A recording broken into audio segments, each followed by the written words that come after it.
Hello. Hello. Good evening. Hello. Hey, how's it going, Bill? Hey, Jared. Bill Smith, representing property owner, and Jared Henkel, our contractor, on with us as well.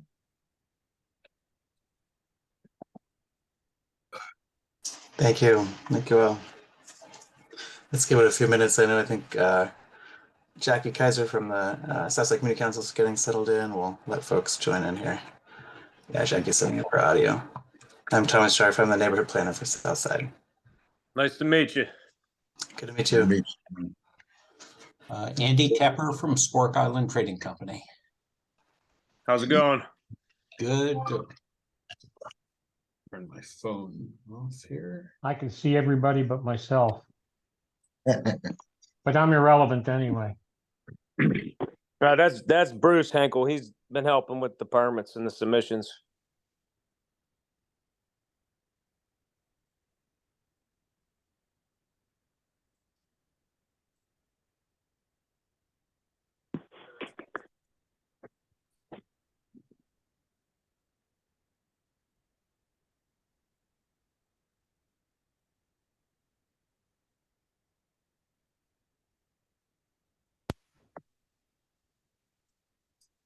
Hi, everyone. Can you hear me? Yes. Yeah. All right. It's 6:02. Give me 1 second to queue up our document for tonight, and we'll go ahead and get started.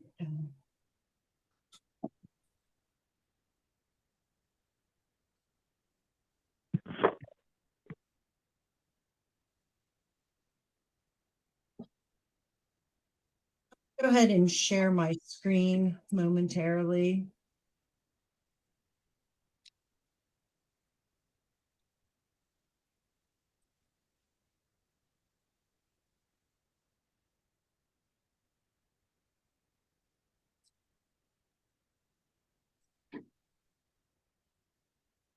Checking our participant list, see that everyone's jumping on.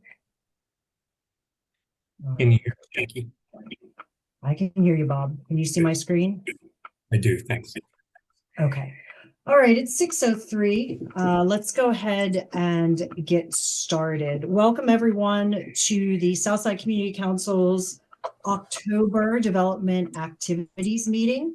The Southside Community Council chairs these meetings the third Thursday of every month when we have projects that need review. We have been the registered community organization here in the Southside Flats since January of 2020. Tonight's meeting, we have 3 projects that are official dam projects, and to use time wisely, since we're all on the phone here volunteering our time for our applicants, we added 1 more project to the list that will review fourth that you can see here. So the 3 projects tonight are 1901 East Carson Street. That's a facade repair that will go in front of the Historic Review Commission. The second project on the agenda is 1930 East Carson Street. That's window signage that will also go in front of the Historic Review Commission.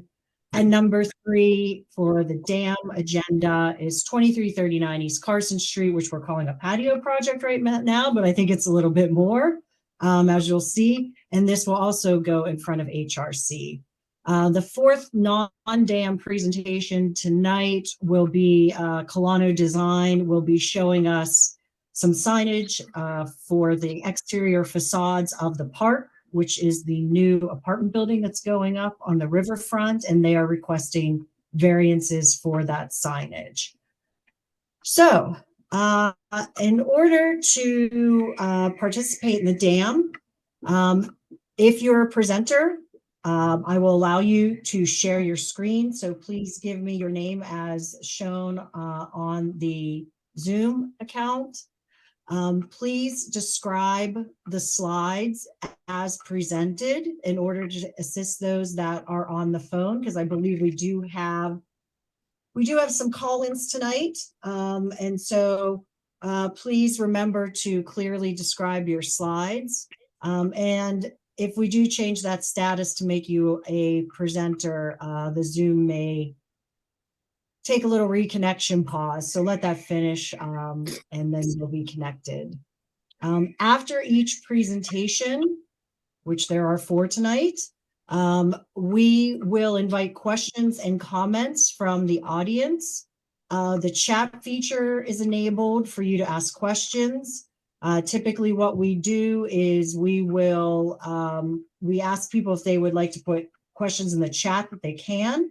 If they do not want to use the chat, want to raise their hand, please use the raise your hand button at the bottom of your screen. It will put you into the queue. We will go through those raised hands as they come through the queue.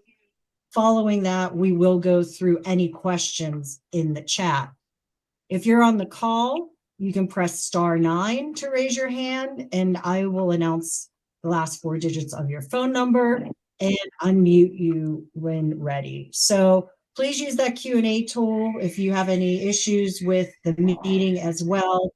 We have a couple people on the line that can help you. We're also recording this meeting. So we're going to go ahead and start with our first project, 1901 East Carson Street facade repair. So you can go ahead and share your screen, and we'll go ahead and get started.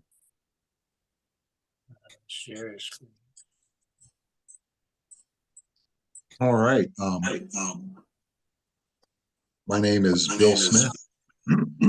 We're the property manager of 1901 East Carson Street. Our building was hit by a van, and we need to replace the picture window and the front door.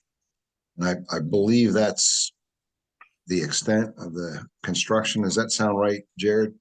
Yes, that's correct. It's just the repair of the facade, no structural damage, and some painting to match what is already there and not damaged. We had submitted our materials to HRC and then also to this group via email.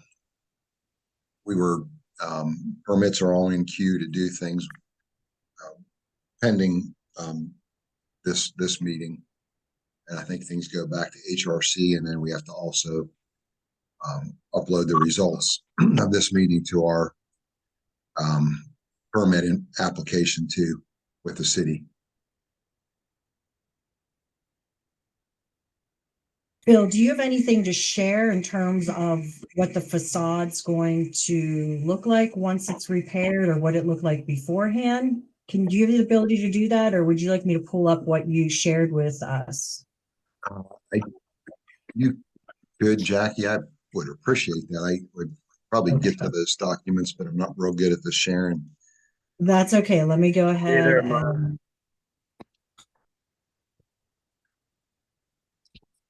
I have pictures of the initial ones, like after the accident happened. I do have pictures in my phone of that, and I believe I submitted some into the permits, if I'm not mistaken.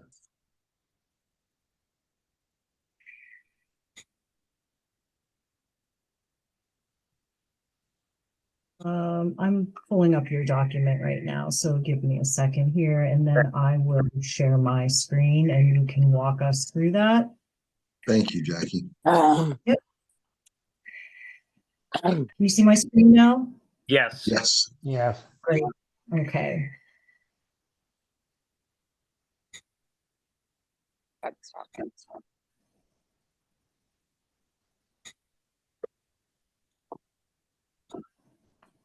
Okay, you want to explain a little bit about what you're going to do here in terms of repairs? Yes. So the doors needed replaced, and that one window needs replaced, the one that's in between the window on the right and the doors on the left. And I was actually able to get the exact window that is there. I ordered it, but it's still at the glass place. I didn't bring it there because I was waiting the outcome of the permits before doing any of that. And we were going to use the same color, the same paint, and match the woodwork as close and as similar to it was originally that we could. So you're replacing pretty much everything in kind to look the way it was prior to the accident. Yes, even matching the paint, using paint samples to get as close of a look as it could be to original before the van ran into it. Did they catch the person in the van? Yes, Okay. Hopefully they were insured, were they? yes. Good. Okay. It was a Xerox delivery van. Xerox. I think the driver suffered a medical emergency. Okay. And so this is how it looks, how it looked, after the accident. Are these doors that you've since installed? Yes, just the first day, and then we stopped to get the permits when it was either Cody King. I spoke with Cody King, and he said, "You just hold up doing work until the permits are resolved," and then that's where we left it, just like that. Okay, great. All right. Anything else that you want to share with the group? Because we're going to open it up to questions and comments after that. I don't have anything, no. Okay. All right. Since this is going in front of the HRC, Bob Russ, I'm going to ask you first if you have any comments since you're our resident expert here, and we can go from there. So yeah, I guess the question simply is twofold. You're basically going to repair the storefront and bring it back to what it was original before the accident is sort of the gist of your comments, right? Correct. Yeah. And so the window matches, we get that, the trim will match. You'll basically put together new material that's been lost through the accident by copying material profiles, shapes and sizes of what kind of survived the accident that are still in place on the storefront, right? Correct. Correct. That's our plan. Okay. As far as the doors, the temporary doors you have, are they going to become the permanent doors, or you're going to replace those with new wood doors that match the original? Those were going to be our permanent doors. I can't match those. I went to Allegheny Millwork with the picture, and they said they can't make and duplicate that exact door. Okay, that's surprising. So generally, from an HRC point of view, if you're doing repairs in kind, meaning pretty much duplicating everything that was there, it's a pretty easy lift. They'll sometimes do that over the counter where you don't have to go to the hearing. But that's up to them to decide, and basically Sarah Quinn could advise you on that. So I think the hiccup might be the fact that you're changing the door design. Okay. Will be the thing that that will pull you into the hearing. So that's why I asked that question. Thank you. Essentially, you're getting a review of new doors, in a different design. So that's kind of a change. Yes. Otherwise, it'd be fairly straightforward. John Martin, who's on our group, I think did this design for this storefront way back in the day. He may Okay. actually have original drawings. We could check with him, but I don't know if John's on the call tonight. I But don't there's see a little bit him of on. history in the group that we do know this building and this facade, and I believe it's one of John's from back in the day. But to your point, if you've checked around and whether it's cost prohibitive or the design can't be matched exactly. I mean, this is a pre-manufactured door, so it's not even a custom door, but you could try to put this forth through HRC and see what their posture will be. I would say it's not particularly controversial. It's not as nice as the original doors that you lost, unfortunately. They didn't Yeah. look so heavily damaged. You sure you couldn't salvage them? The frames were all shattered. They didn't appear to be savable from what I've seen. There's more damage on the inside as well. Okay. Yeah, I mean, it's up to you. I would say if you could salvage those doors and get them back in shape, this would be pretty straightforward for HRC. Yeah. They would approve this, but if you can't, then that's up to you to decide. You could go in and try and get this approved. for the Okay. board. We looked at the doors, I just saw how we have a video of this van flipping the building. It was pretty amazing. The magisterial district judge there was actually on the street 10 minutes beforehand. We showed him the video and he was just like, I'm glad I wasn't there. I would have got hit. But the doors were just compromised the integrity of them. And we tried to find something as close as possible we're hoping with the, having a large picture windows like these have and painting the panels in them with the same color that it would be acceptable. Okay, yeah, I think you have a shot. I don't think they're particularly controversial, and you have tried to. We appreciate the Oh, full buddy. lights. But that's I think that's really our only comment. The other thing would be the signage. If you can change the signage, which is not complying with the district guidelines, that would be a plus in your favor. Can you explain that? What do you mean? So the sign, the business name is supposed to be up on the signboard above the storefront, and the guidelines say individual letters are best, but there are other options that could be approved. But we could talk to you about that if you want to come to LRC. Okay. Take much to fix that. We can discuss that with our tenant there as well. Yeah. Yeah, there are that's a good options, question.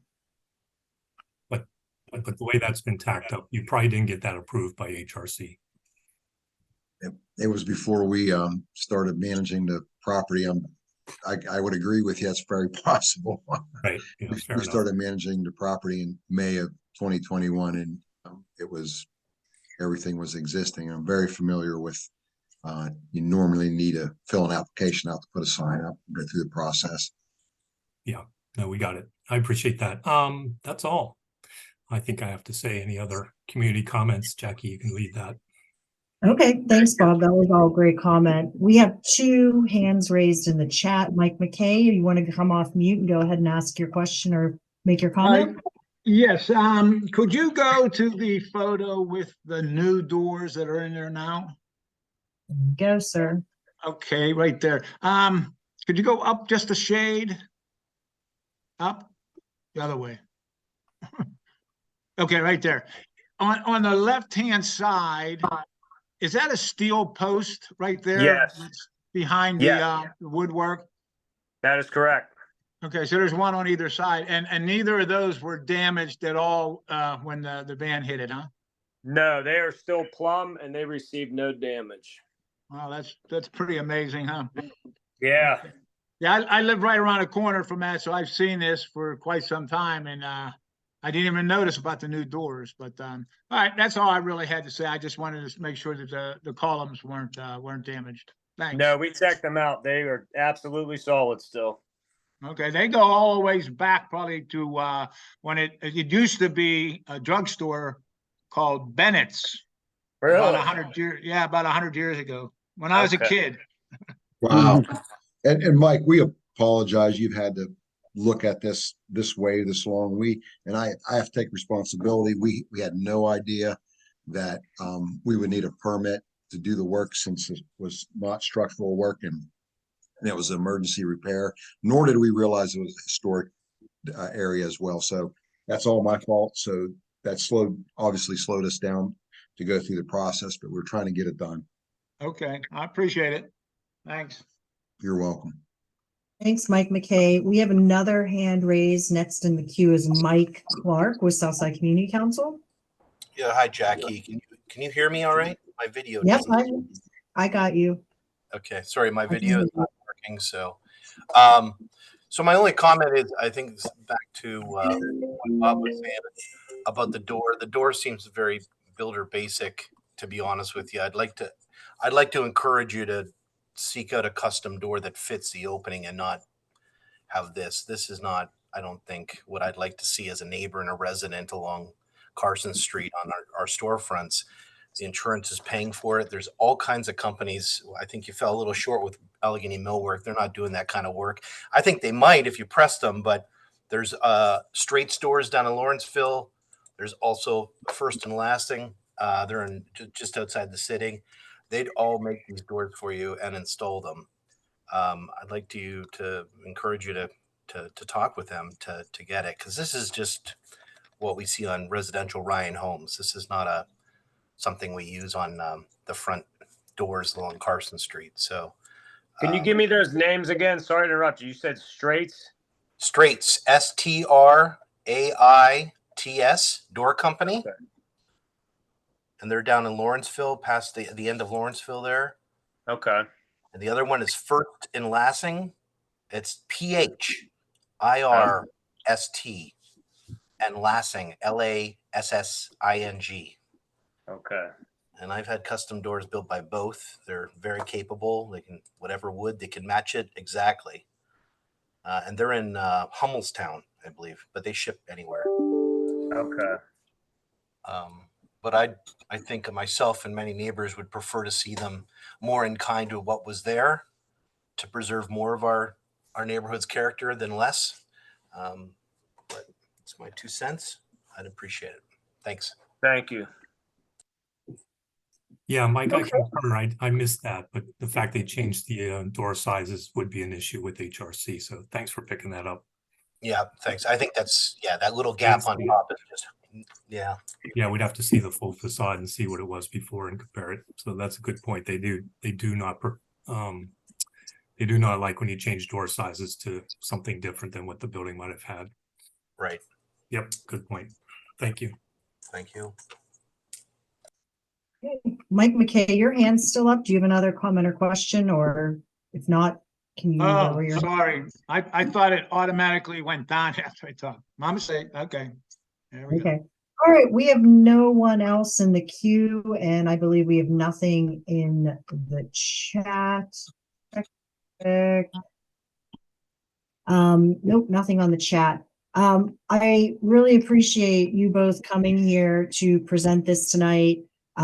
Just real quick, a lot of people, Bill, like to echo your comment, a lot of people don't realize that East Carson Street is a historic district, and it is probably one of the longest historic districts in the nation. Bob Russ, do you know when it was sort of designated? God, if you don't know, but 92? That rings a bell. I don't know. I could be wrong. okay. Well, regardless, we appreciate when property owners come to us and talk to the community and engage with us on helping to beautify and keep the street beautiful, one building at a time. So thank you very much. Else, let us know. And let me flip over to my slide here. Like I said, there's a 30-day comment period, I believe, after today's call for all of these presentations. This will present in front of the Historic Review Commission. If you have any additional comments, feel free to email us at info@southsidecommunitycouncil.org. You can also provide public comment if this is a public review. You can go to the city's website on the Historic Review Commission page and see the days and times of those meetings. Okay. Thank you so much for your time and all your insight. Yep, thank you very much. Thank you.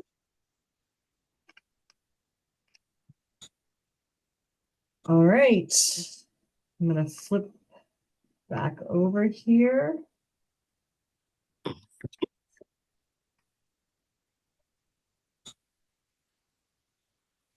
Right, our second presentation tonight is for 1930 East Carson Street, which is window signage. Do we have that presenter on the call? I am here. Yes, I'm Great, Scott. Scott, you're on? Yep. Okay. And I Scott, think my can you share client your might be on screen? too, Jeff Rosenthal. Yeah, I'm here as well. Nice to meet all of you. Okay, great, thank you. All right, are you able to share your presentation or do you need assistance with that? I should be able to. Just give me a second Great. here. Sure, take your time.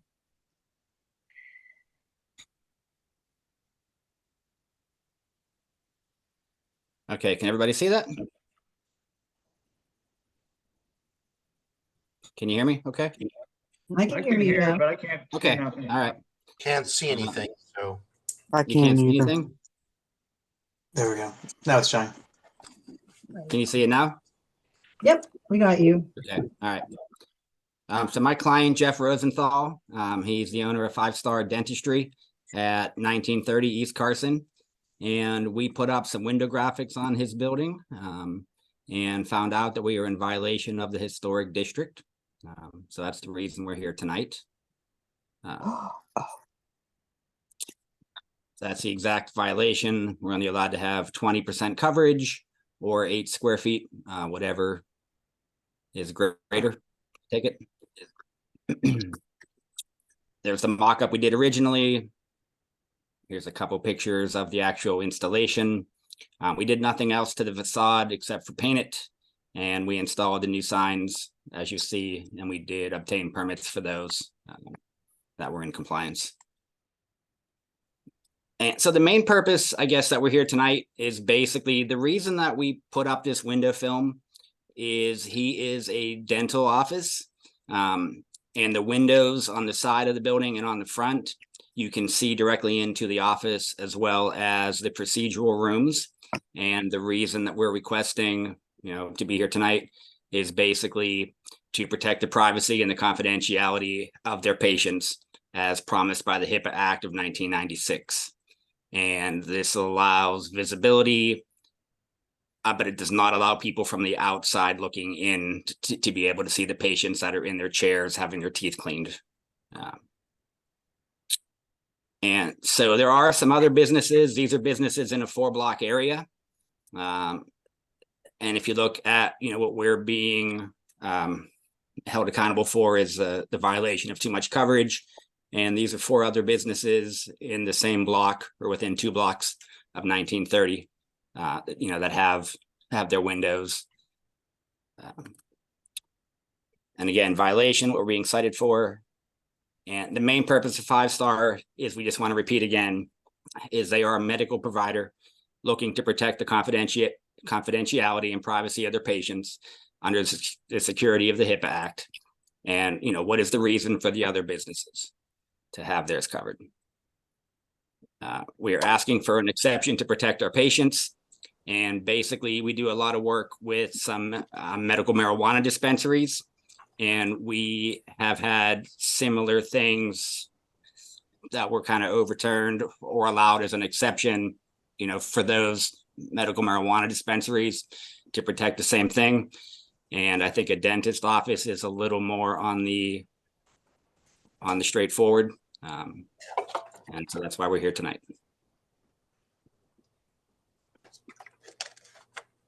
Thanks, Scott. You're welcome. Can you flip back in your deck to the current conditions, if you don't mind? I can. I think that'll work for people to go ahead and see. Yeah, so that's basically what we have on there now. Okay.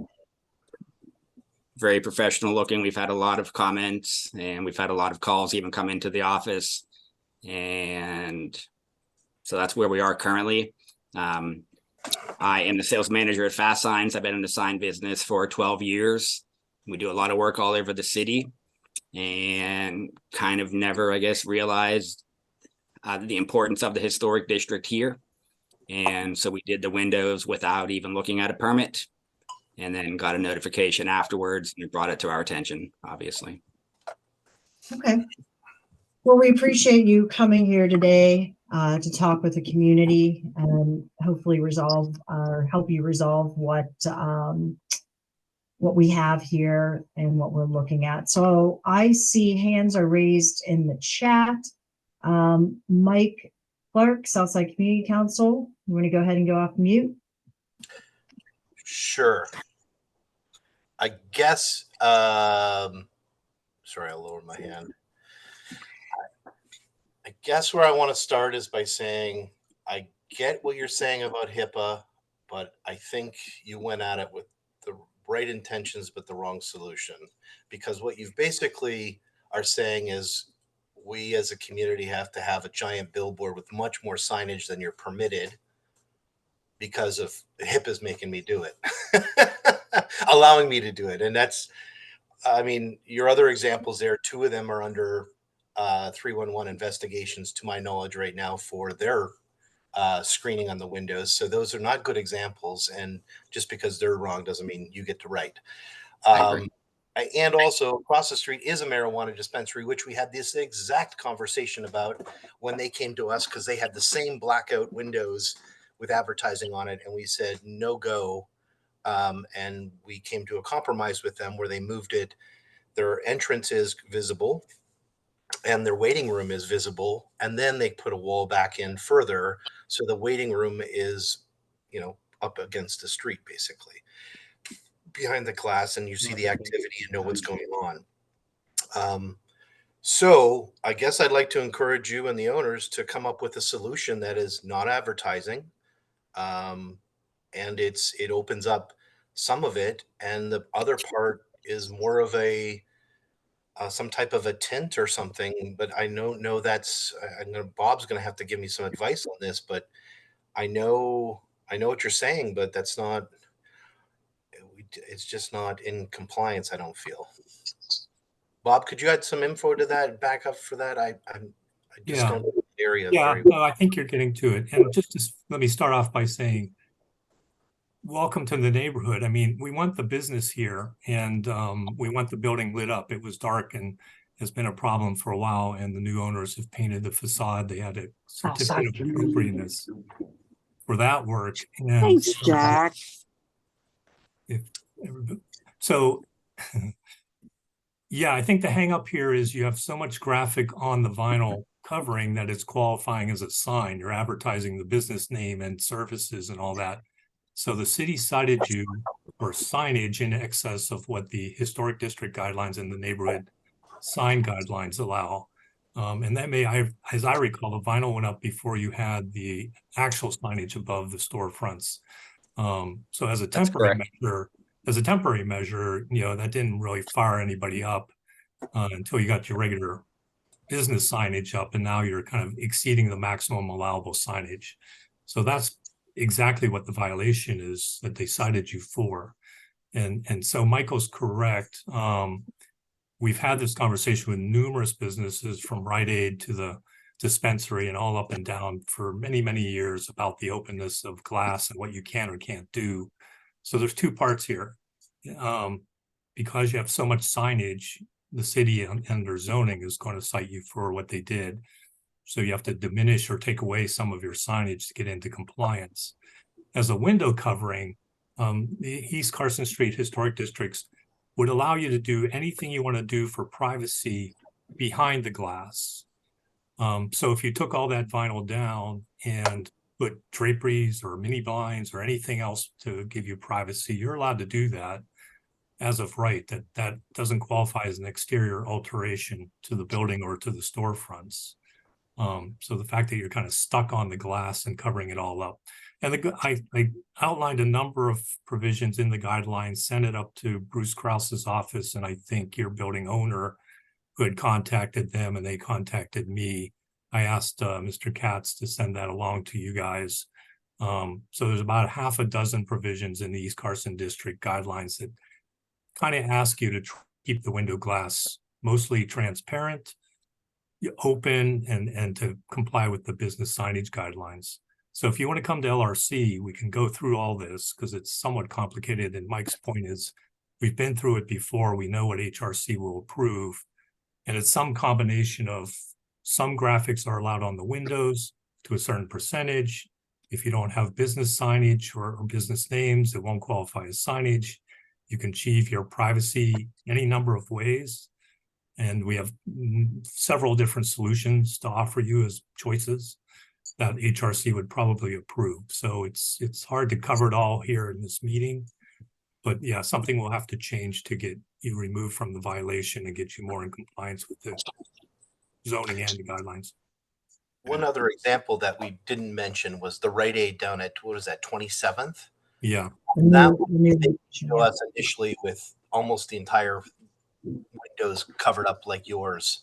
And we came to, I think, was a nice compromise. And if you want to take a look at that, again, it reduced signage to just graphic art to cover up to the height of interior shelving. And then it left the upper part of it, you know, outside of the view corridor visible. So you could see the depth of the space. You could see the activity, the lighting, the space. And then the part that faced Carson, of course, was all removed, and it's glass, and the view of the store is visible from the street, which is what we're after, I think. You know, we want a streetscape with a view into the storefronts. So that's just another, I think, don't you believe, Bob, that was a successful implementation of that? Or do you? Yeah, and that's one way to do it. And the point simply is, again, like I was talking to my partner when I said this was going to be on the agenda tonight, and she said, are they open? Are they in business? And that's part of the problem you have is nobody knows when your lights are on and nobody knows when you're open for business because we can't tell if the space is occupied. So to Mike's point with Rite Aid and others, if we can keep the upper transoms clear, they'll see lights are on. We can open up a little bit more without compromising your HIPAA requirements. You know, it helps you let the community know and people that drive by every day that you're open for business, as well as just being, you know, kind of lights on. So yeah, like I said, there's half a dozen ways to solve your privacy issue. We'd be happy to go into details with you and find your solution. Okay. Can I share And, another 2 slides with you? Sure. In the meantime, Bob, do you just want to explain what the LRC is? I noticed we have a lot of new people on the call tonight from the community. Would you mind taking a minute and explaining that also for the presenters? Sure. So Local Review Committee is a group of 5 architects. Jody Sherman is on the call here, I see. He's one of them. And we've all are Southside residents and architects that have worked in the district, have done projects in the district, and have been a group that was originally part of the HRC process when the district was enacted in the 1990s.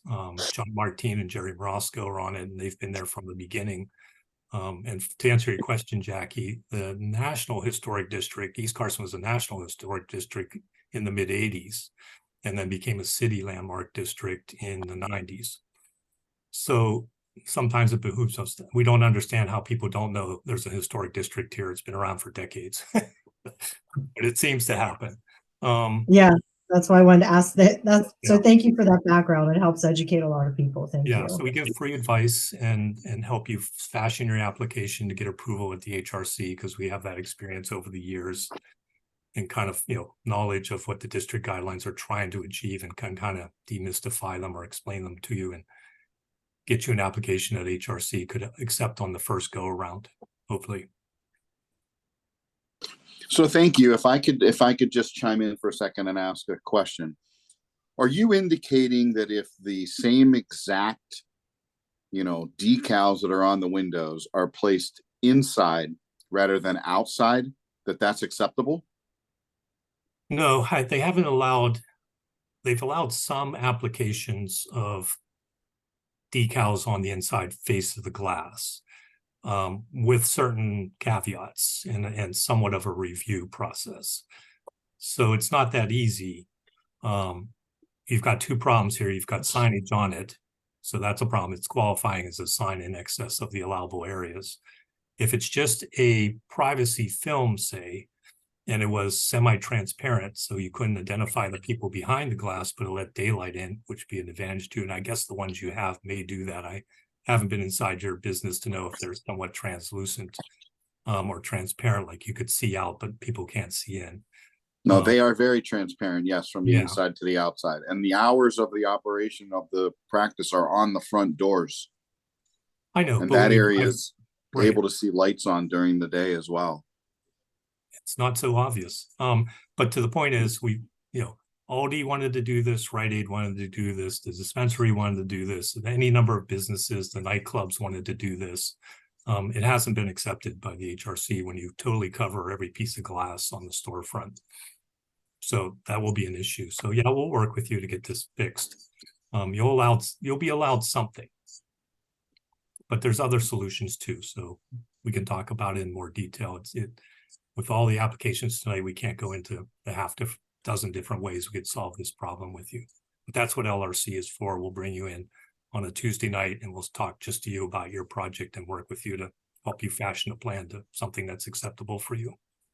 That'd be fine. And I'd be certainly willing to do that. Absolutely. And I don't know that I was ever made aware of that part, but now I am. So that's nice to do because, you know, there are treatment rooms there with people having procedures done. Yeah. So there's a concern. We tried to design it so it's mostly the reception area in the front glass that Scott is the picture in front of you, but that still also is an area that, you know, can have some doctor-patient interaction from time to time as we come out into the reception area for families. Mhm. So, okay. Great. So this is an basically- awesome resource. here that you all have. Scott, go ahead. I was just going to say these two slides that I have on here, these were an alternative solution that I had spoke with Jeff about. And I guess I just want to run it by you. So is it something that if you look at everything on this front view, everything outside of the words that are in blue and the light blue banners, if everything else was on printed window shades that were hung inside the building, not touching the glass, is that acceptable? And the letters, the blue letters and the light blue band was on the outside, and that is less than 20% of the glazed area.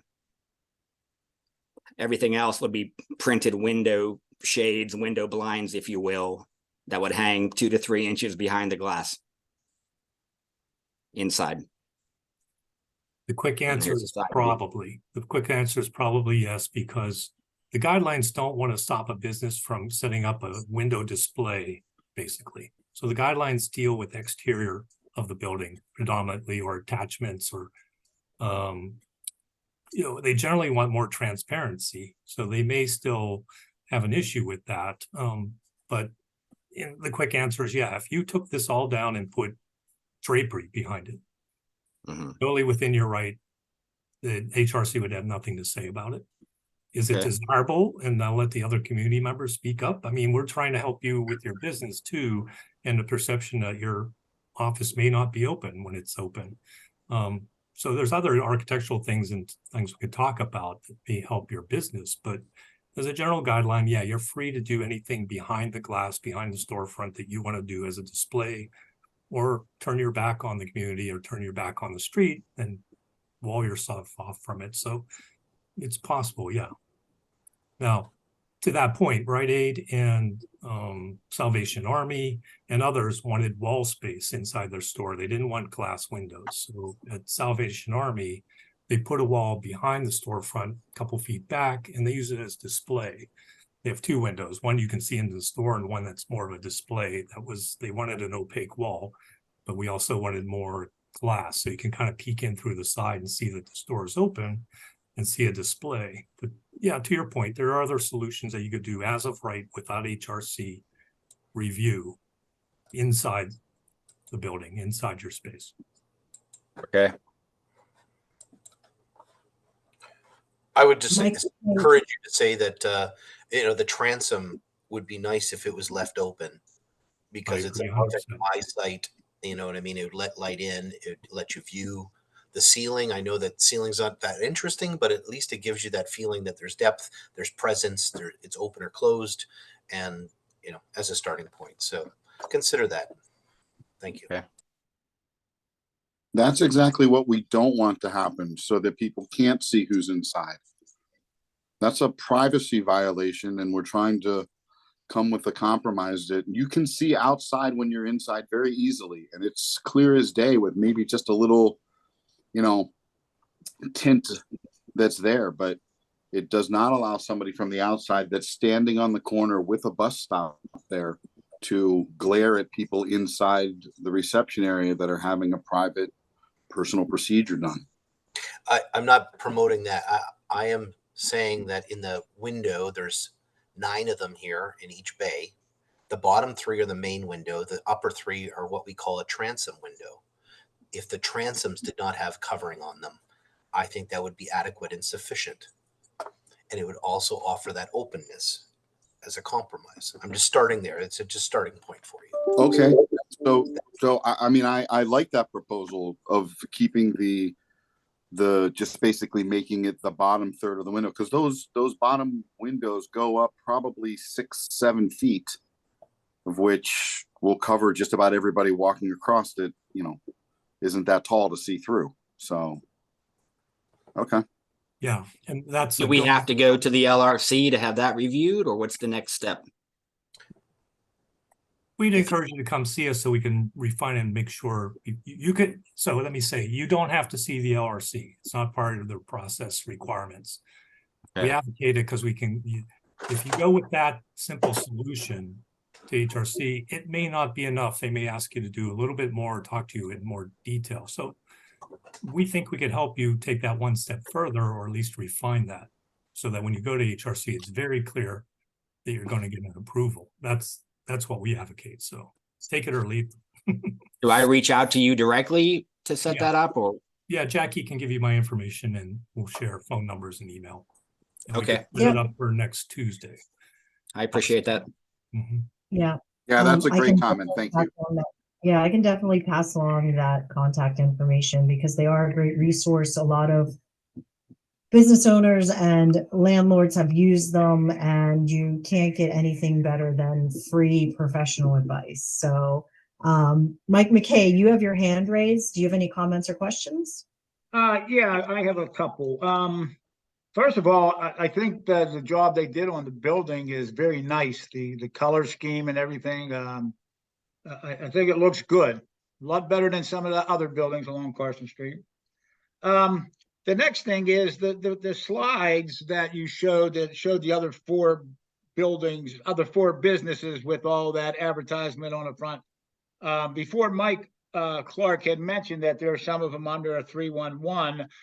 My question was going to be, how do they get away with it? Because that's obviously, you know, against the historic rules. But I guess they're under 311, so that's still up in the air.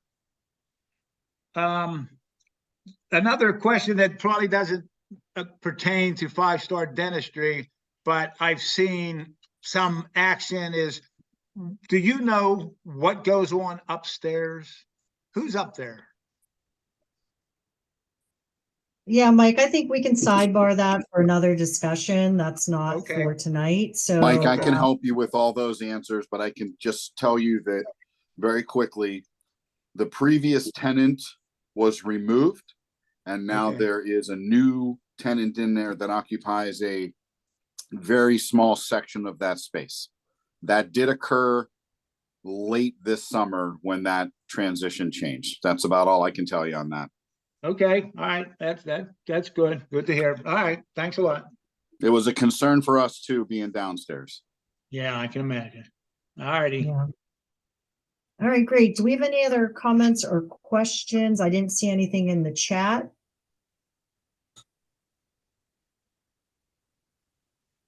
All right, well, thank you both for presenting tonight. We really appreciate it. I will pass along Bob Russ's contact this evening so you can meet with him this Tuesday. As with our first presentation, the community does have 30 days to give comment on this project. So while you all are meeting with the LRC, if anyone else has additional comments, they can email us at info@southsidecommunitycouncil.org. Thank you very much. Have a great evening. Thank you. I Thank you, appreciate your everyone. time, everybody. Thanks. All right. Thank you. Okay, I think I see our team on for project number 3, which is 2339 East Carson Street. If you guys want to come off mute and go ahead and present, or do you need any technical assistance with presenting? I believe I have your deck. Ken Gruskin to be made a presenter. I believe that he can go ahead and share. Okay. You're up and running, Ken. I can see your screen. Go ahead and introduce yourself and the project, and we'll go through the same process. Thank you. I'm going to let Steve lead off. Okay.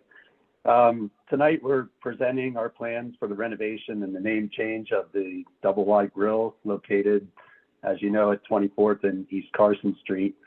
The Double Wide's been at this location for 18 years. We've had a nice successful run, but sales have declined somewhat over the last 5 years, and we've decided to rebrand the space. Just like the Double Wide Grill, our plan is to create a unique themed space which will bring people of the city to the south side. In addition to the Pittsburghers that we want to draw to the south side, Polynesian and tropical themes are sought after by many people. So we believe it will also be a tourist attraction for the south side, as well as an excellent meeting place for the people of the south side. We believe this design will be tasteful and create interest to make the trip through the tunnels and across the river. I myself have created many themed restaurants on the south side over the last 30 years. You're probably familiar with the Lava Lounge, the Beehive, and the Tiki Lounge. I have a new business partner, Andy Tepe. It's listed as Tepe on the screen there. We want to continue this tradition down here, and we believe we have a design that will attract people to the south side in a good way. Andy also owns, he owns currently Spork in Garfield, and he owns Spork Pit in Garfield. As you know, we're in a space that doesn't quite look like the rest of the street. There's 3 other gas stations on the street. Ours was a gas station as well. Our building is set back, and as far as I could see, it is the only building set back from the street. It is an issue with us. The building tends to look closed when it's not summertime. It's great in the summertime. You see people on the patio, but our idea is to do something that would get attention on the street and draw people in. We understand it's a historic district, however, our space is non-contributing. We are wedged between a gas station on one side, the Cohen Market, and that's definitely a non-contributing property, which will most likely stay that way for the rest of our lives. And we also have the mural on the left of us on the building, which is not exactly Victorian, but it's there. It's a colorful space.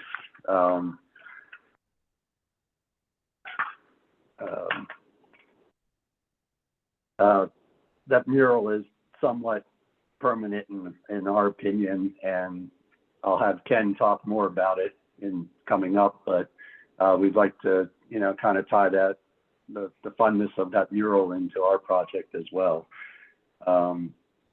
Given the historic guidelines, we don't have many options to rebrand the space unless we tear it down and start over. That would be a tremendous expense to us, and the reality is it would probably end up as another bank or something on the street. I believe restaurants really grow a street. They're a core to a neighborhood, and what we want to do is something that would make people proud to want to be on the south side and live on the south side. It's a quite interesting design. We want to do something creative and in a positive way, and the space currently doesn't conform to the district, and we want to try to do something that will look good in the neighborhood, of course, but it is a time for change for us at the Double Wide. We had the existing gas station look, and we kind of went with that with the restaurant and everything, but that's had its time. So we want to keep the street beautiful, and I believe the design that we've come up is something very beautiful. I'll let Ken take over from here. Thank you. So I am an architect, and we create various types of architecture, including experiences and things like they're trying to do for the Spork Island. Obviously, the challenge is creating something that's going to achieve what their goals are and also, fit into this district guidelines. And one of the things I want to talk about a little bit is, while it's not obvious when you first look at the design, which we'll get to in a moment, that this fits into your guidelines, I think when you kind of delve into it and you look at it a little closer, an argument could be made in various ways of how it does contribute. And even though it's a non-contributing building, how it does start to fit in and certainly improve over what was there as kind of the gas station motif. And lastly, the other thing we'll talk about real briefly is there's a unique condition, as we talked about, Steve mentioned, and this corner. Obviously, we're set back, we're open, there's a very public component here. certainly that's a defining characteristic of our site that we want to maintain. The mural is probably the most defining facade that affects our site, as well as people traveling west along East Carson Street. They look across us and they see this 3.5-story mural, and it really sets a kind of tone. So in some respects, that's probably one of the most dominant features for architecturally speaking and facade-wise in this approach. The other mural that I'm aware of is a trompe l'oeil that's further down the street, and I believe a smaller, more modern abstract one tucked away a little further up east.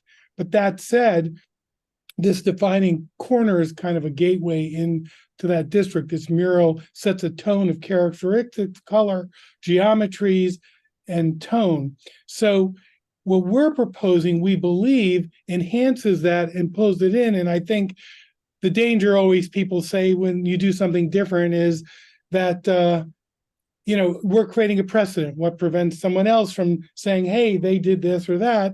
Well, I think in our case, what you're going to see is that this mural is the unique defining element that defines the relationship to the district and our site.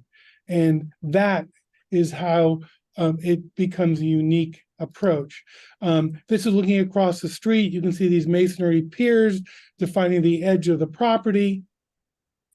The aerial view, you get a little better view of this corner, how the building is set back. And this is kind of an aerial view of what we're talking about. And again, in the Polynesian theme of it, there is, if you go through the ordinances, it says new designs may be contemporary in character and detailing, while compatible with the scale, material, and color, of the historic buildings. Well, I would argue that, this defining facade, because if you go to the HRC guidelines, they evaluate things in relation to similar features of buildings and structures in the immediate surroundings. Well, this facade dominates our site and overlooks our public area.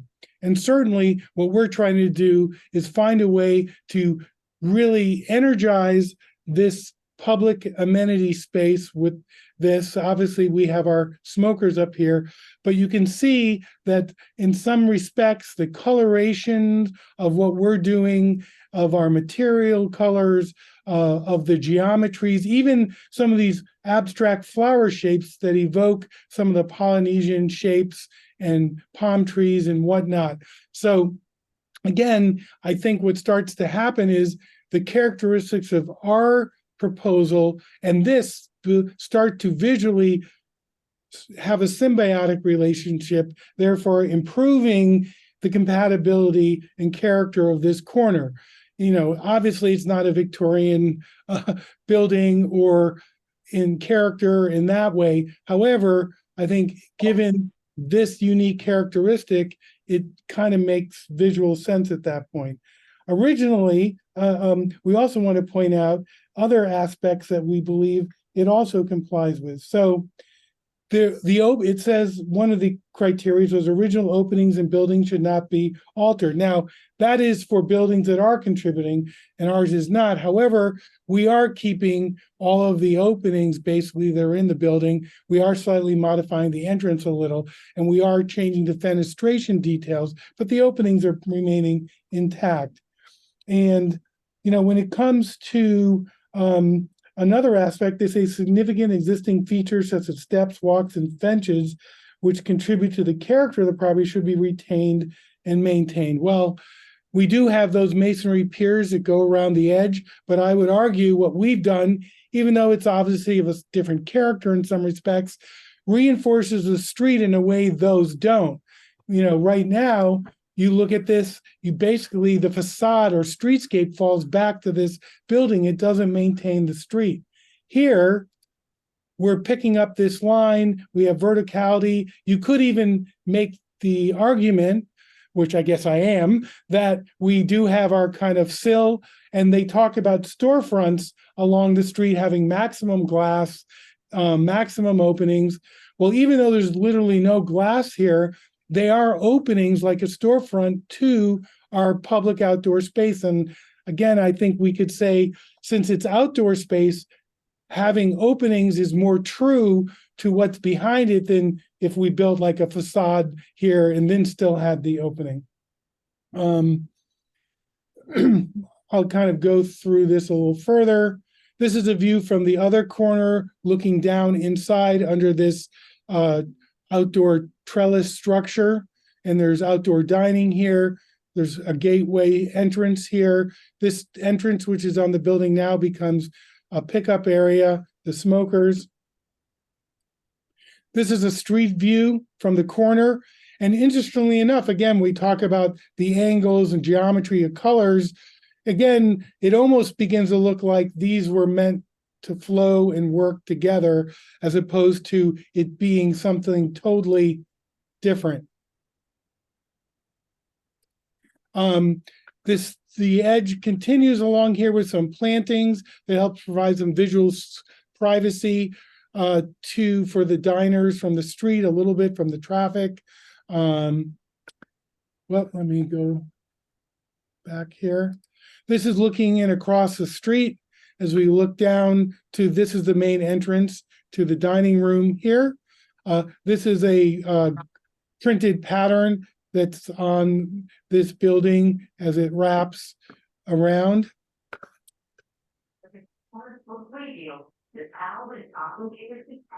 And I think that's the quick overview. I guess the last thing I just wanted to say is that with the HRC also looks to as one of the criteria to see if the project promotes the general welfare of the city and all citizens.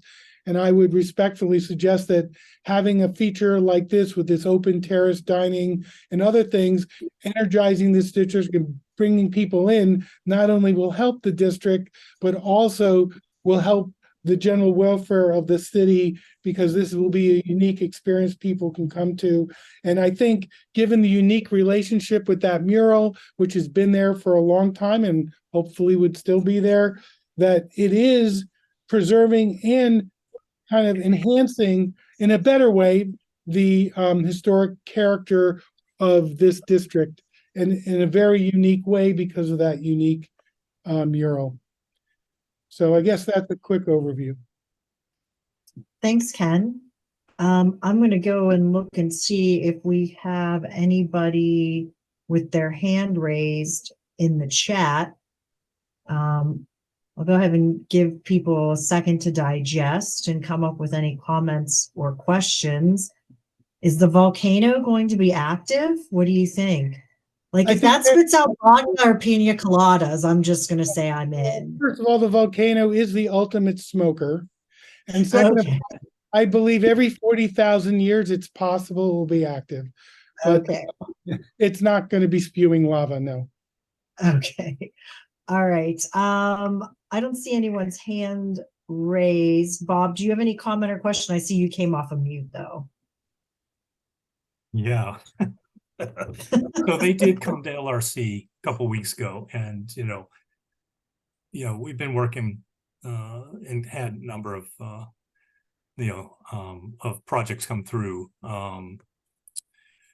with these guys that we love, as far as Beehive and all those places. All that kind of shenanigans happen behind the storefront and behind in the interior of the building. This one kind of gets out on the street now. So this one kind of really pushes the envelope, and I think Kenneth did a great job of kind of trying to do what he's going to have to do to go to HRC, which is say how he kind of works with the guidelines or some of the general features of the guidelines.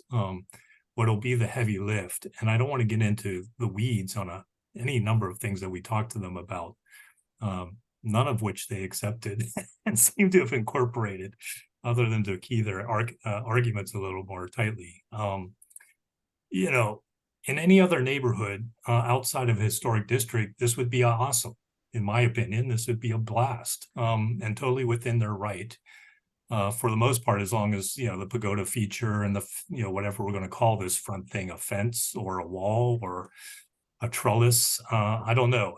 Those certain elements as an architect you have to fit within normal zoning guidelines and sort of fence or perimeter enclosure guidelines that are somewhat more straightforward, and don't expect such a creative use of stuff to kind of go beyond the rules, say. But as long as his roof is within the height limitations of zoning, that's a legitimate structure, and as long as it meets the fire codes and anything else that he has to do as an architect to make this building buildable, is fine. But here we are in the district with all its guidelines and never foresaw a volcano. So some could argue, there's no guideline anything in the guidelines that says you can't have a volcano.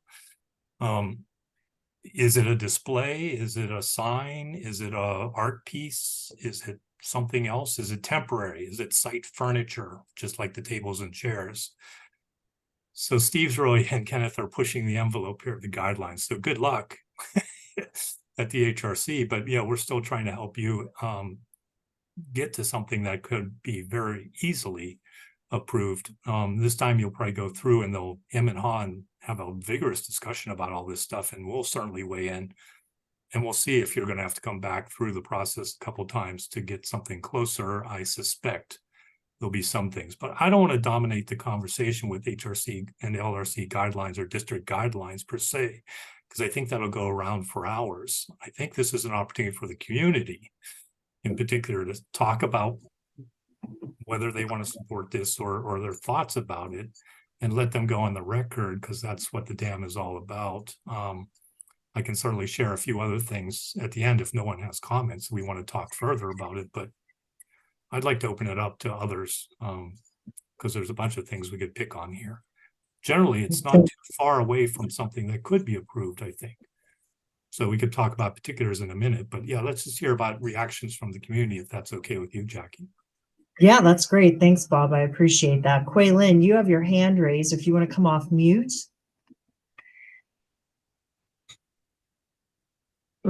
Thank you. Am I unmuted?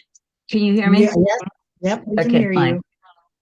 So I guess this just really tips the whole icing on the cake for me in terms of the historical district, because I feel like there's been so many things that have gone on throughout the East Carson Street that where we were supposed to use these guidelines to maintain the Victorian appropriateness. And this one, like, I agree with you, Bob. If this was in any other neighborhood as a destination, it would be wonderful. If we were not a historic district, I'd say, wow, this looks really cool. I just really feel like this topples everything that's been bothering me about East Carson Street anyway. And I don't think we've been even strict enough with a lot of the guidelines. And so I love it, but not for East Carson Street as a historic district. I mean, I think it's a cool idea, but I can't say that I'm in favor of it here.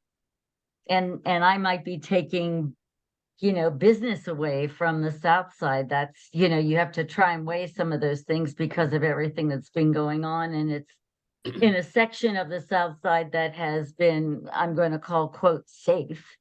And on the weekends, and it could be, you're right, it could be a destination, but where does this fall? I mean, if we let this go, then every sign, everything that comes through, we have no recourse. And I think then we are not living up to the guidelines of the historic district. So, guys, I love the concept, but it doesn't work in a historic district to me.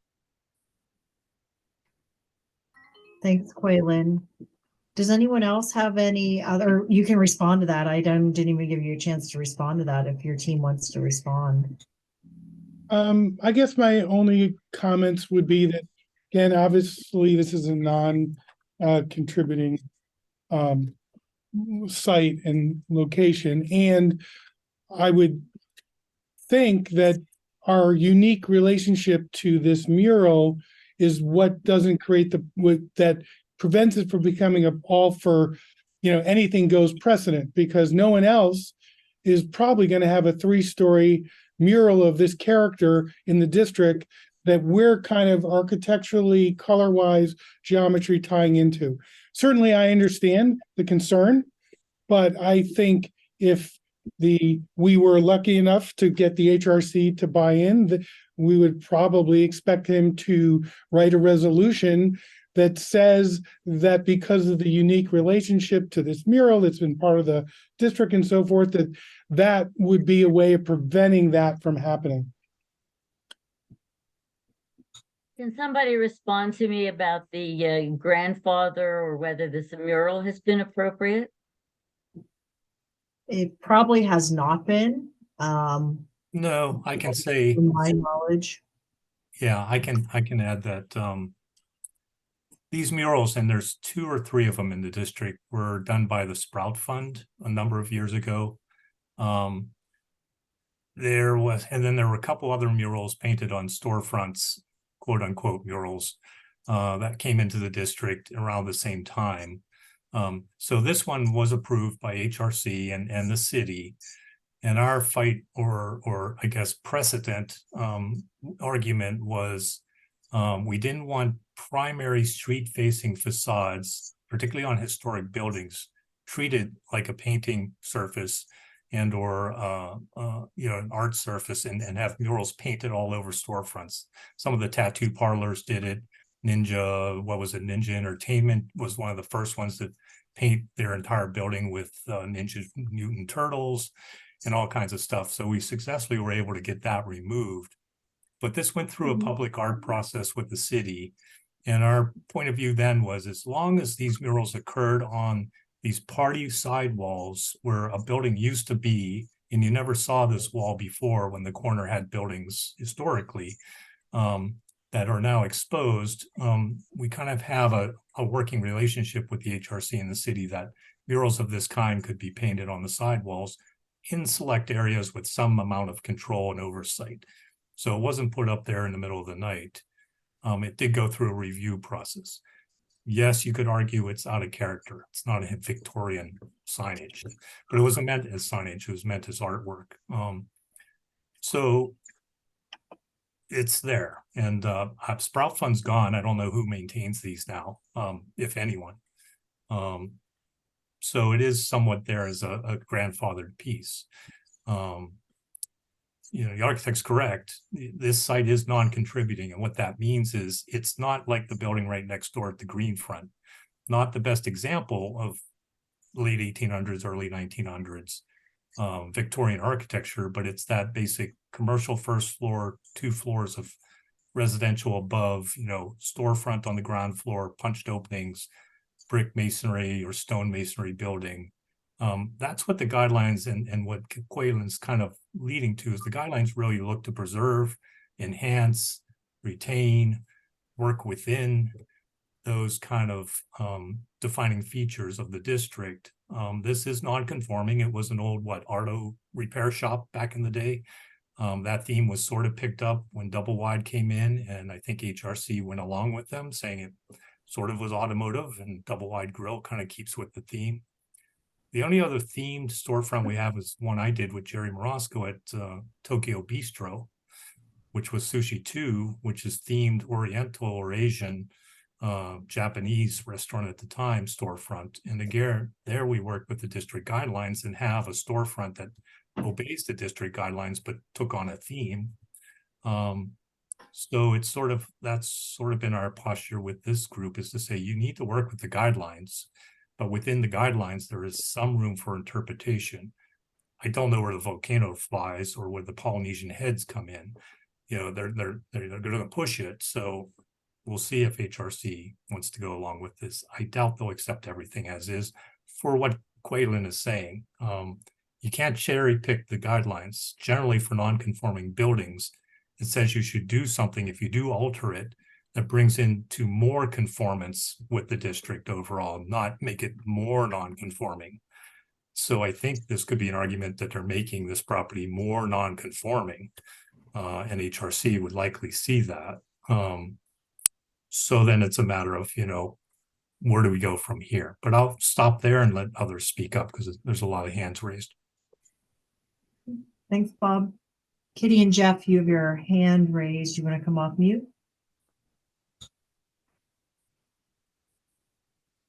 Thanks, Jackie. Yes, at least I'm fairly appalled by this, to say the least. And both of us, both Jeff and I, are saying that at least double wide does give a nod to historical use in fact that it was at one point, maybe not in the Victorian era, but it was at one point a gas station or car repair. This touches nothing but Disney on Carson Street, and in my mind, and Jeff's, is totally unacceptable. That's it. Thanks, Kitty. Ken, I'm just going to run through some of the other folks on the with their hands raised. If you feel like you want to make any comments or talk to them any further about that, just interject, okay? Sure, just let people, run through their comments, and at the end, if there's something to be said, we can certainly pipe up then. Sure. Adrian, your hand's raised. Yes, thank you, Jackie. I unfortunately kind of share Kitty's shock with this. I live extremely close to this building, to the point where I would pass this every day almost. And it's not anything what I expected. I've been in Tiki Lounge and Lava Lounge and all of the businesses that were under this ownership. And, I agree a lot of that was, the feel of those businesses were kept inside, where this is extremely in your face. I do not understand the volcano on the corner. This is a very busy intersection where a lot of people travel here, especially to get to the Birmingham Bridge. That's what you would see. I honestly don't understand the connection with the mural, minus the bright yellow and orange, the brightness of the colors. Besides that, I don't get any sort of connection with that mural. I appreciate what Bob said about even the murals in general being on not, front facing facades. So it's, even though you drive right there and you see this big mural, it's not, right on Carson. This is not only on Carson, but all the way on 24th. I mean, I'm honestly just really shocked by it. I get like, I'm going to mini golf on the boardwalk by this. I don't know. I'm just very shocked. Thank you. Thanks, Adrian. Melissa, you have your hand raised.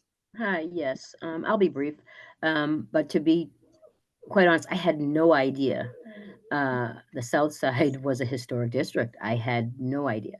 I actually, first time seeing it, I actually like it. The mural, it blends in. I understand what Adrian was saying. I can't zoom in too much on the mural. I've seen the mural a number of times, but it actually blends in with it. Now, it's if it was in the center of Carson Street, I think there might be a little bit more concern, but the location for me, it's actually, you coming from the South Side Works into Carson Street.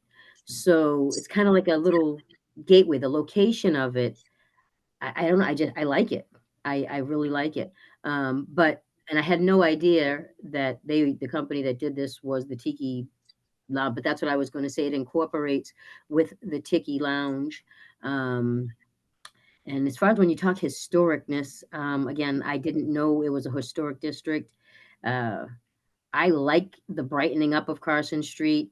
If you go further down Carson Street years ago, I honestly don't even believe it's still there. There was a shoe store there. It was a 2-story shoe store. And that to me I was like, oh, wow, they're modernizing Carson Street. And then you see stuff like, you do see some older looking buildings, and I understand it. But the newer look, I kind of like it. I actually enjoy it. So I'm hoping that it goes through. I don't think it'll be a bad thing for Carson. Again, I think it's kind of like a gateway to Carson. And in a nice kind of way. It's bright. It's really bright, and I like it. But thank you. Thanks, Melissa. Rebecca Dunn, you have your hand raised. There's just like in Carson Street hasn't like had any vibrancy or like community ways to like,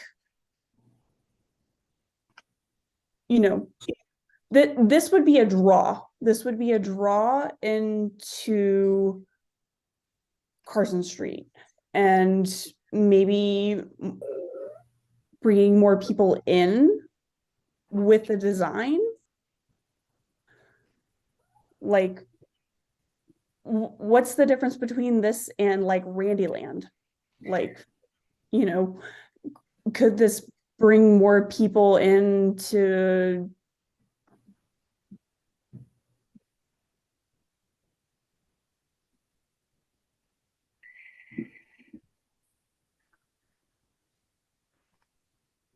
Rebecca, are you still there? I'm still here. Okay. It just, you know, I really like the idea, and it feels very frustrating. Is the problem that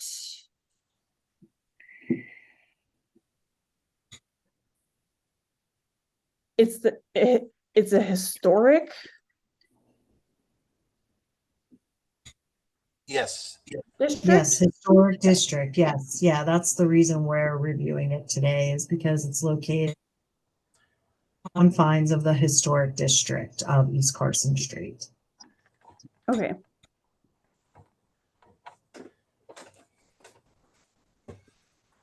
Else, Rebecca? I'm in favor of it. I think it would bring more like commerce and community, and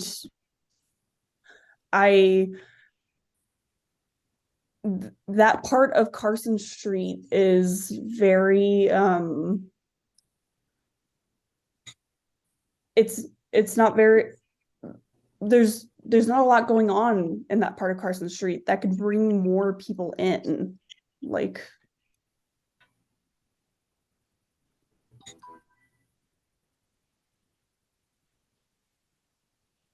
anything else, Rebecca? That would be it. Okay, thanks. Adrian, I see your hands raised again. Yes, just in response to that, because the main issue is the historic district, and this could be a very cool building. It could be a draw without making it gimmicky and looking like a joke. To me, the volcano, the, you know, tiki heads around it are what really just takes away from anything serious about the business. You know, the roof being higher, the openness of the seating, all of that is very cool. That could absolutely create, you know, a draw without coming down Carson and you see a giant fake volcano that does not fit with a historic district and the Victorian buildings that are on the street. It just doesn't fit. Thank you. Thanks, Adrian. Ro Berman, I see you have your hand raised. Welcome. You want to come off mute? There you go. Thank you. Yeah, you know, I was thinking the same thing that Adrian was just saying. I think that it's such a great idea to have something interesting here that's different, that is so cool to attract people. But it's just disconcerting to look at this and see palm trees next to a mural and to see the volcano. I think that if it were more subtle, and not having all the maybe as many gimmicky things here, I think it really could be a really cool thing to have to attract you know, additional clientele here. I think which we desperately need. So I like the idea. I love the concept of it, but I just think it's a little too glitchy. No, thank you very much. You're on mute, Jackie. Thanks, Ro.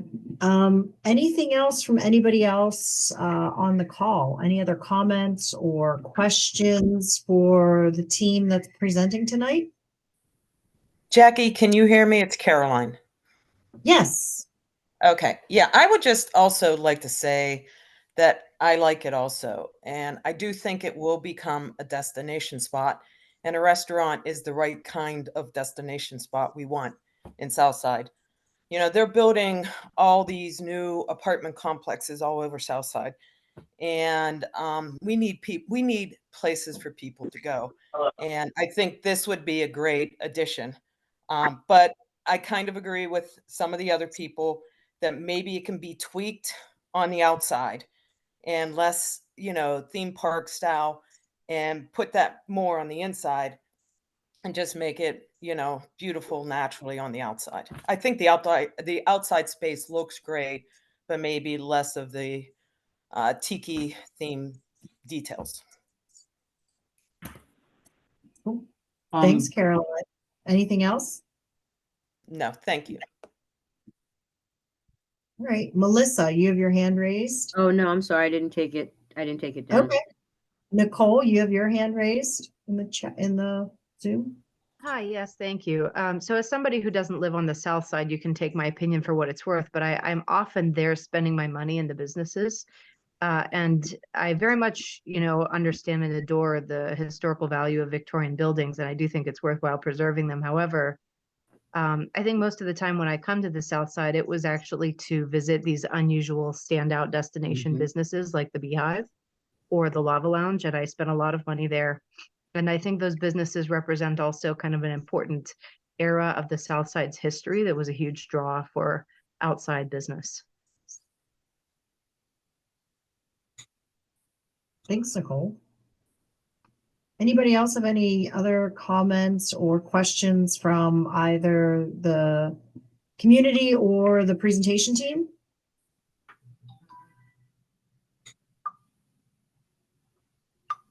Okay. When are you all going in front of HRC? Do you have a date yet? December 6th. December 6th. Okay. All right. Does that, if we are done with comments or questions, we can go ahead and wrap up this presentation for the Spork Island concept. Thank you so much for coming tonight and for presenting this project to the community. It's definitely going to be the buzz of the community for a while for folks that joined the call tonight. As I mentioned before, you have everyone on this call, as well as anyone else that watches this video on our YouTube page, has 30 days to comment after today's call. You can send those comments to info@southsidecommunitycouncil.org or visit the city's website under the Historic Review Commission tab. And I believe Thomas put that link in the chat earlier this evening. So thank you all for coming. Thank you for presenting that concept this evening. We have one other, thank you. Thanks, Ken. We have one other presentation tonight that is not does not require a DAM meeting. We have the team from Colano Design on the call. They will be presenting the Southside Works, down at the Southside Works, the signage for the new development, the park. They have a couple of variance requests on that signage. So if that team's on, if you want to go ahead and introduce yourselves and share your screen.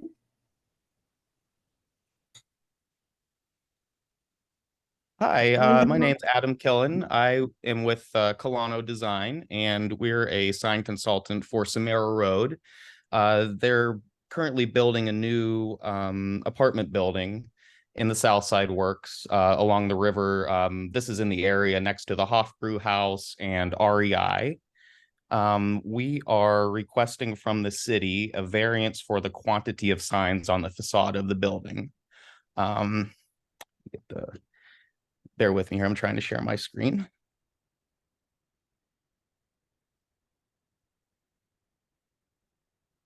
Okay, there should be a location plan on everyone's screen, everyone's screen to kind of help us get our bearings here for where these signs are.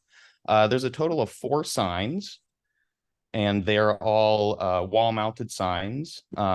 3 of them face south and 1 of them faces towards the east. None of them face the river. Next slide is another schematic drawing of where the signs are to give a little bit more precision to the location. And this presentation is going to go left to right. So we're going to start here on the southwest wall, go to the garage entrance, then we'll visit the southeast canopy, and finally we'll finish up with the southeast wall. So the first sign is an internally illuminated sign attached to the wall here. We're 15'6" off the ground, and the sign is 9 feet high by 5'9" wide total. All of these signs will be internally illuminated with LED lights that will include dimmers. So we can dim the lighting levels to match the amount of light that pushes through the apartment building windows. So these aren't going to be overpowering, and they're not going to be illuminating any more than the street lights or the windows in the building. Our next sign is the entrance to the garage, and it's going to be mounted to this architectural band here above the garage entrance portal. And this will help people who live in the apartment building find their way in and mark the entrance to the garage for all the vehicles.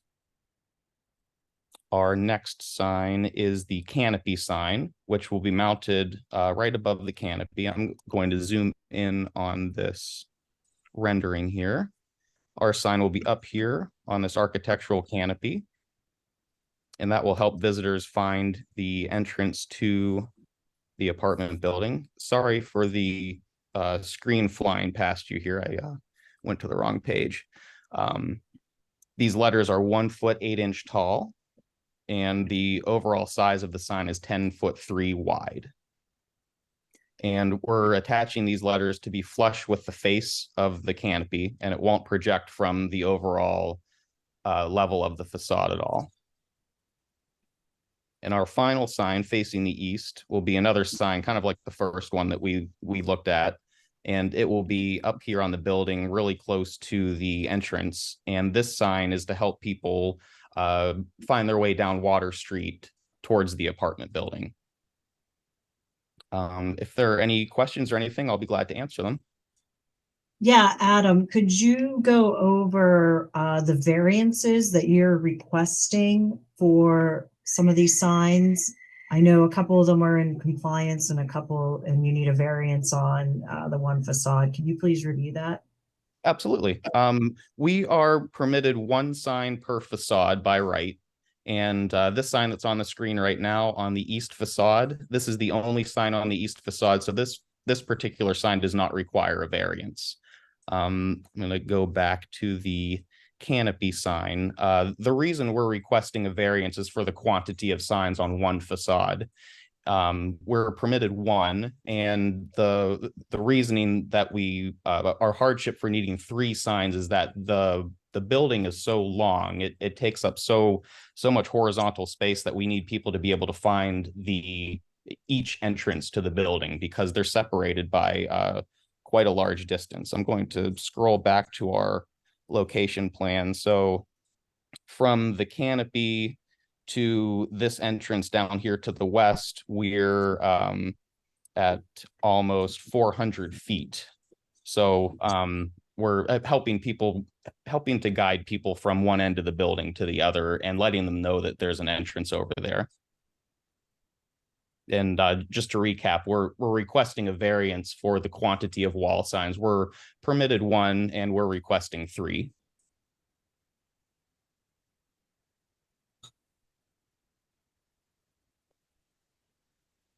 Does anyone on the call have any comments or questions? Mike, I see your hand is raised. Mike Clark, Community Council. Yeah, can you show us the garage entrance sign again? Yeah.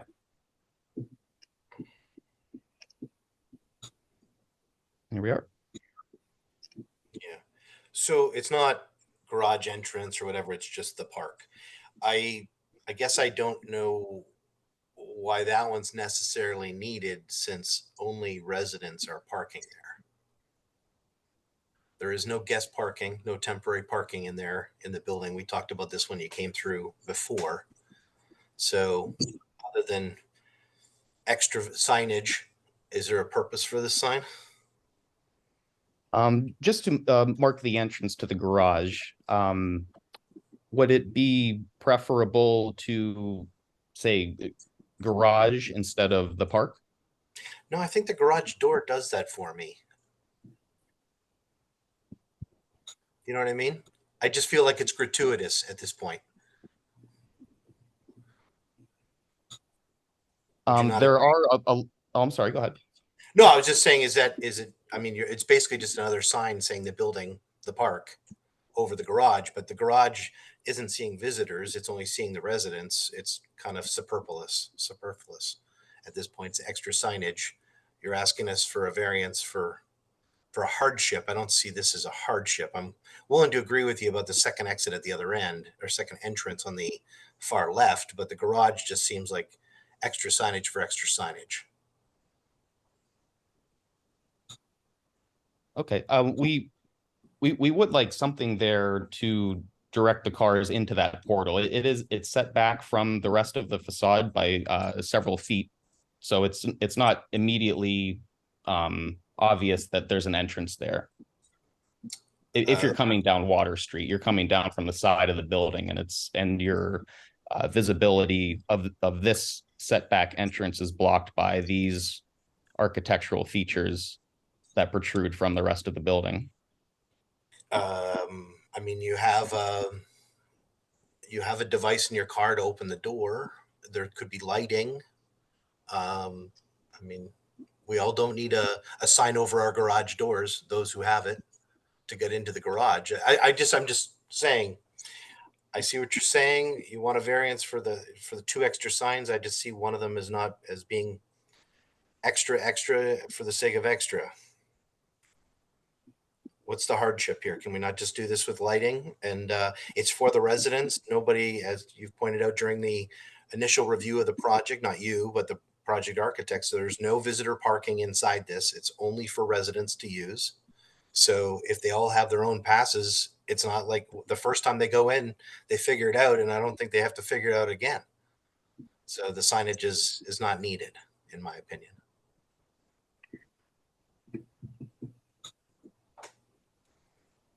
Thanks, Mike. Does anyone else have any other comments or questions on the call? Quaylen, is that you? Yeah, that's me. I'm sorry. I just butted in. No, that's okay. Go ahead. I have to agree with Mike, and actually by having a sign there, think about this for a second. You are letting people know this is the garage entrance. So residents are going to know where it is. They're going to be able to open it. I think it just makes it a little bit easier for people to get into the building, because they could, especially in the way that it looks now, if the garage door opens up, somebody's waiting to sneak in, they can just turn there. So why bring attention to the entrance to the garage when it's a place where it's an opportunity for others to come in? I don't think that sign is necessary.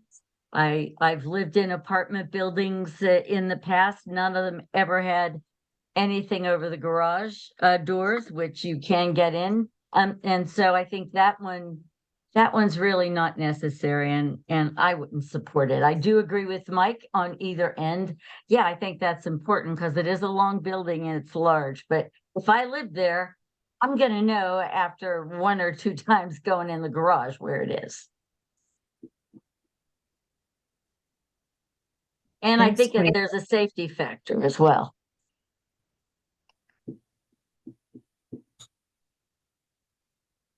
Thanks, Quaylen. Anything else?